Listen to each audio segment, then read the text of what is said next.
आपण पाहत आहात ए स्टार न्यूज चॅनल आणि हे आहेत आजच्या ठळक बातम्या. बोरीच्या पोलीस ठाण्यावर नागरिकांचा मोर्चा. बोरीत कडकडीत बंद. जिंतूर तालुक्यातील बोरी येथे दिनांक 19 फेब्रुवारी रोजी रात्री शिवप्रेमी नागरिकांच्या वतीने शिवाजी महाराज यांच्या जयंतीनिमित्त संभाजी महाराजांचा पुतळा बसविण्यात आला होता. यात पोलिसांनी हस्तक्षेप करून दिनांक 20 फेब्रुवारी रोजी 46 जणांवर विविध कलमान्वये गुन्हा दाखल केला होता. पोलिसांच्या या कारवाईचा निषेध म्हणून बोरी व परिसरातील नागरिकांनी मिळून आज दिनांक 21 फेब्रुवारी शनिवार रोजी बोरी पोलीस ठाण्यात भव्य मोर्चा काढला आणि मागण्याचे निवेदन दिले. या निवेदनात पोलीस बीट जमादार दिलावर खान पठाण यांना निलंबित करणे व चुकीचा FIR रद्द करणे या मागण्या करण्यात आल्या. या मागण्या मान्य न केल्यास मंगळवारी पुन्हा आंदोलन करण्याचा इशारा आंदोलनकर्त्यांनी दिला. या आंदोलनात बोरी व परिसरातील विविध गावांमधील हिंदू समाजाचे नागरिक मोठ्या संख्येने सहभागी झाले होते. जिंतूर ते उपविभागीय पोलीस अधिकारी बेनीवाल यांच्या मार्गदर्शनाखाली पोलीस निरीक्षक गजेंद्र सरोदे, सहाय्यक पोलीस निरीक्षक रामेश्वर धोंडगे यांनी कडक पोलीस बंदोबस्त ठेवला होता. पठाण किंजा खान हिने पूर्ण केला आपल्या आयुष्यातील पहिला रोजा.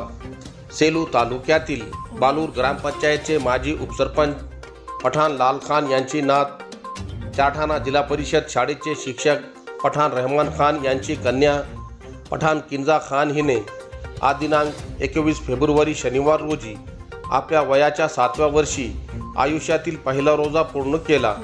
लहान वयात आणि कडक उन्हात रोजा ठेवल्याबद्दल पठाण किंजा खान यांचे बालूर गावचे सरपंच संजय भाऊ साडेगावकर, आजोबा पठाण लाल खान, आजी वडील पठाण रहमान खान, आई आजोबा नजीर खान, काका पठाण जमील खान, पठाण मोहसिन खान यांच्यासह नातेवाईक आणि मित्रांनी स्वागत करून भावी आयुष्यासाठी शुभेच्छा दिल्या. सेलू परभणी महामार्गावर हायवा दुचाकीच्या अपघातात एकाचा मृत्यू. सेलू ते परभणी महामार्गावरील बालूर जोड रस्त्यावर आज दिनांक 21 फेब्रुवारी शनिवार रोजी सकाळी 11 वाजेच्या सुमारास झालेल्या भीषण अपघातात दुचाकी सवाराचा दुर्दैवी मृत्यू झाला, तर दुचाकीवरील सहप्रवासी गंभीर जखमी झाला आहे. सेलू ते परभणी महामार्गावरील बालूर जोड रस्त्यावर दुचाकी क्रमांक MH09 BN 8433 आणि हायवा क्रमांक MH22 AN 9755 यांच्यात बालूर रस्त्यावर अपघात झाला. हायवा ट्रकने दुचाकीला मागील बाजूने धडक दिल्याने दुचाकी सवार रखमाजी नामदेव थोरात हे दुचाकीसह ट्रकच्या मागील चाकाखाली आले असता त्यांचा जागीच मृत्यू झाला. दुचाकीवरील सहप्रवासी बबन कचरू सिरसाट हे गंभीर जखमी झाले आहेत. त्यांना तत्काळ सेलू शहरातील उपजिल्हा रुग्णालयात उपचारासाठी दाखल करण्यात आले आहे. दरम्यान अपघात होताच घटनास्थळी नागरिकांची मोठ्या प्रमाणात गर्दी जमली होती. नागरिकांनी तत्काळ जखमीस सेलू येथील उपजिल्हा रुग्णालयात उपचारासाठी दाखल केल्याचे समजते. अपघात एवढा भीषण होता की दुचाकी सवाराचा जागीच मृत्यू झाला, तर दुचाकीवरील एक जण गंभीर जखमी झाला असून त्यांच्यावर सेलू येथील उपजिल्हा रुग्णालयात उपचार सुरू आहे.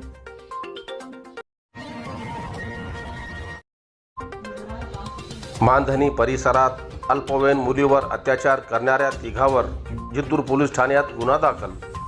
जिंतूर तालुक्यातील मानधनी परिसरात अल्पवयीन मुलीवर जबरदस्तीने अत्याचार केल्याची धक्कादायक घटना उघडकीस आली आहे. पीडित मुलीच्या तक्रारीवरून जिंतूर पोलीस ठाण्यात 3 जणांविरुद्ध गुन्हा दाखल करण्यात आला.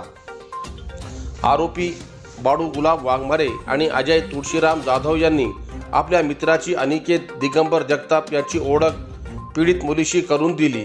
त्यानंतर दोघांमध्ये फोनवरून संवाद सुरू झाला आणि मैत्रीचे रूपांतर प्रेमात झाले.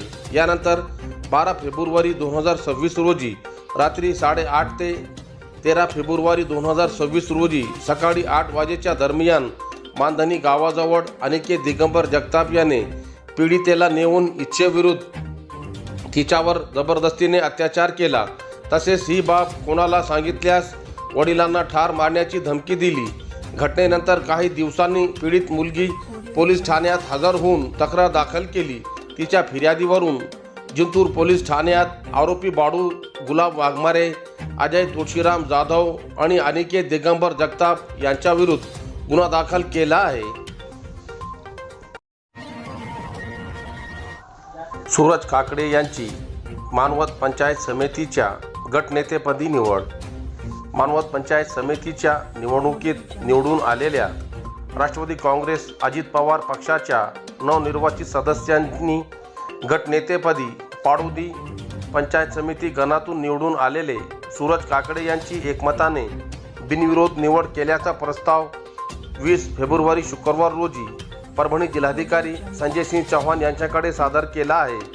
मानवत तालुक्यातील 4 जिल्हा परिषद व 8 पंचायत समितीच्या गणासाठी 7 फेब्रुवारी रोजी मतदान झाले होते. 9 फेब्रुवारी रोजी निवडणुकीचा निकाल जाहीर झाला. या निवडणुकामध्ये ताडबोरगाव जिल्हा परिषद गटातून वैशाली पंकज आंबेगावकर तर रामपुरी जिल्हा परिषद गटातून गीतांजली दत्तराव जाधव हे 2 उमेदवार राष्ट्रवादी काँग्रेस अजित पवार पक्षाकडून विजयी झाले होते. तर केकरजवळा जिल्हा परिषद गटातून शिवसेना शिंदे गटाच्या कौशल्या तुकाराम शिंदे ह्या विजयी झाल्या होत्या. कोला जिल्हा परिषद सर्कलमधून भाजपाचे परमेश्वर निर्वड विजयी झाले. तर पंचायत समितीच्या निवडणुकीमध्ये राष्ट्रवादी काँग्रेस अजित पवार पक्षाचे सूरज काकडे, सर्जेराव हरकड, ज्योती लक्ष्मण शिंदे, उर्मिला जिजाराम रणखांबे, शहानूर खान पठाण, ललिता उद्धव निर्वड हे 6 सदस्य निवडून आले. तर शिंदे शिवसेनेच्या परमिला उकलकर व सरस्वती नाईक हे 2 उमेदवार निवडून आले होते. त्यामुळे पंचायत समितीवर राष्ट्रवादीचे निर्विवाद वर्चस्व सिद्ध झाले होते. त्यानंतर या नवनिर्वाचित पंचायत समितीच्या सदस्यांनी मानवत पंचायत समितीच्या गटनेतेपदी सूरज काकडे यांची बिनविरोध निवड करून 20 फेब्रुवारी शुक्रवार रोजी जिल्हाधिकारी संजय चौहान यांची भेट घेत गटनेता निवडीचा प्रस्ताव सादर केला. यावेळी जिल्हा परिषदेचे गटनेते ॲडव्होकेट श्रीकांत विटेकर, जिल्हा परिषद सदस्य पंकज आंबेगावकर, दत्तराव जाधव, मदन भोसले, बाळासाहेब मोरे, सूरज काकडे, सर्जेराव हरकड, ज्योती लक्ष्मण शिंदे, उर्मिला जिजाराम रणखांबे, शानूर खान पठाण, ललिता उद्धव निर्वड, लक्ष्मण शिंदे यांच्यासह आदींची उपस्थिती होती.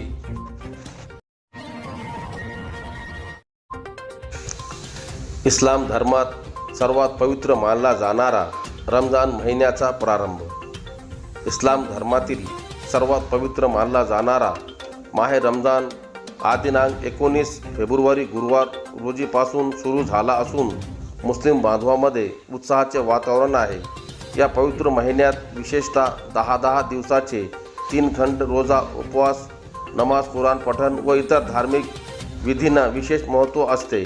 इस्लाम धर्माचे प्रेषित मोहम्मद पैगंबर यांच्यावर अवतरलेला पवित्र कुराण या महिन्यातच अवतरल्याने मानले जाते.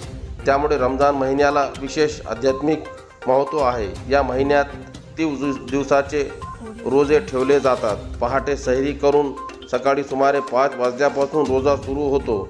त्यानंतर दिवसभर अन्न पाणीचा एक घास न घेता रोजा पाळला जातो. सायंकाळी सुमारे 6:30 वाजता इफ्तार करून रोजा सोडला जातो. रमजान महिन्यात रात्री 8 नंतर प्रत्येक मस्जिदीत विशेष तरावी नमाज अदा केली जाते. या नमाज दरम्यान पवित्र कुराणचे संपूर्ण पठण 30 दिवसात पूर्ण करण्याची परंपरा आहे. तसेच दिवसातून 5 वेळा नमाज अदा करणे बंधनकारक असून मुस्लिम समाज बांधव मशिदीमध्ये मोठ्या संख्येने नमाजसाठी उपस्थित राहतात.